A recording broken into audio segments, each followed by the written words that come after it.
जय श्री राम दोस्तों, स्वागत है आप सभी का सनातन धर्म यात्रा में। दोस्तों, पिछले वीडियो में आपने श्रीमद् भगवद गीता के द्वितीय अध्याय के 10 श्लोकों को हिंदी अनुवाद और पूर्ण विस्तृत टीका के साथ सुना और समझा। अब आइए चलते हैं श्रीमद् भगवद गीता के द्वितीय अध्याय के 11वें श्लोक पर। इसमें लिखा है, श्री भगवान उवाच असोचानन्वशोचस्त्वं प्रज्ञावादंश भाससे गतासूनश्च नानुशोचन्ति पंडितः। अर्थात श्री भगवान ने कहा, तुम नहीं सोचने योग्य वस्तुओं और व्यक्तियों के लिए शोक कर रहे हो, पुनः पांडित्यपूर्ण वचन भी कह रहे हो, किंतु पंडित गण न तो प्राणहीन और न ही प्राणवानों के लिए शोक करते हैं। श्री विश्वनाथ जी कहते हैं, श्री कृष्ण कहते हैं कि हे अर्जुन, बंधु हत्या के कारण उत्पन्न तुम्हारा शोक भ्रम मूलक है एवं युद्ध में किस प्रकार भीष्म से युद्ध करूंगा इत्यादि विवेक युक्तियां अप्रज्ञा मूलक हैं। उपरोक्त कथन क्यों सत्य हैं, इसके लिए श्री भगवान कहते हैं, असोच्यान अनवो सोचा, अर्थात तुम उसके लिए शोक कर रहे हो जो शोक के योग्य नहीं है।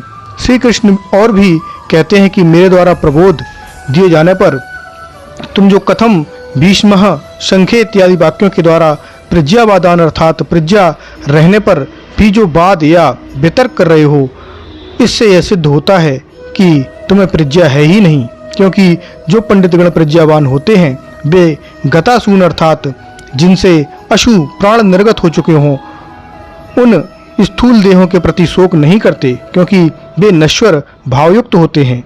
अगताशून अर्थात जिनके प्राण नहीं गए हों पंडितगण उनके सूक्ष्म शरीर के लिए शोक नहीं करते हैं, क्योंकि सूक्ष्म देह भी मुक्ति से पूर्व अनश्वर ही होते हैं। दोनों ही क्षेत्रों में उनका अपना अपना स्वभाव दुस्ताज्य है, किंतु मूर्ख लोग पिता आदि के शरीर से प्राण के निर्गत होने पर शरीर के लिए शोक करते हैं, सूक्ष्म देह के लिए नहीं, क्योंकि वे प्राण प्रायः सूक्ष्म देह से अपरिचित होते हैं। ये भीष्मादि स्थूल सूक्ष्म देह युक्त आत्मा ही हैं। चूंकि आत्मा नित्य होता है अतः इसके लिए शोक की प्रवृत्ति नहीं है।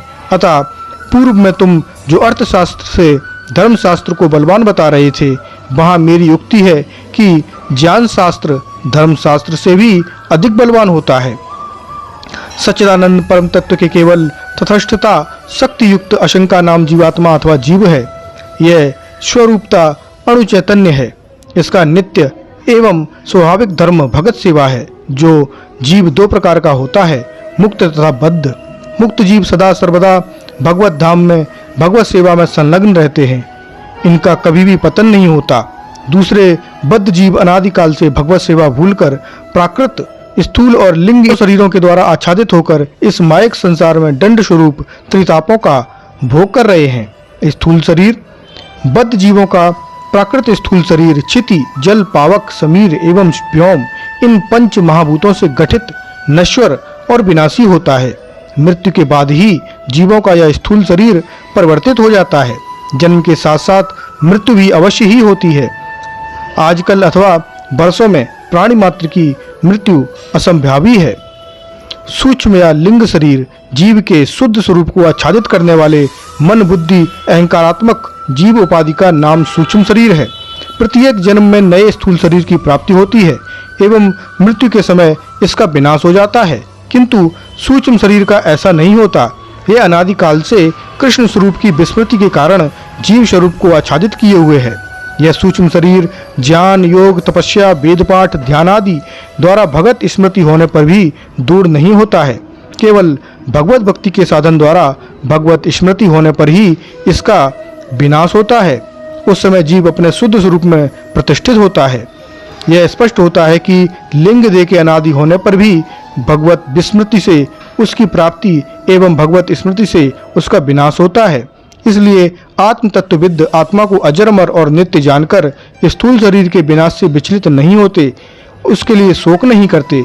अतएव वे गताशून अर्थात आत्मरहित स्थूल शरीर अथवा अगताशून अर्थात आत्मा से युक्त किंतु भविष्य में अवश्य ही कष्ट होने वाले स्थूल शरीर के लिए शोक नहीं करते। किंतु देह में आत्मबुद्धि रखने वाले अज्ञानी लोग आत्मा की बात ही क्या, सूक्ष्म शरीर का भी परिचय नहीं जानते।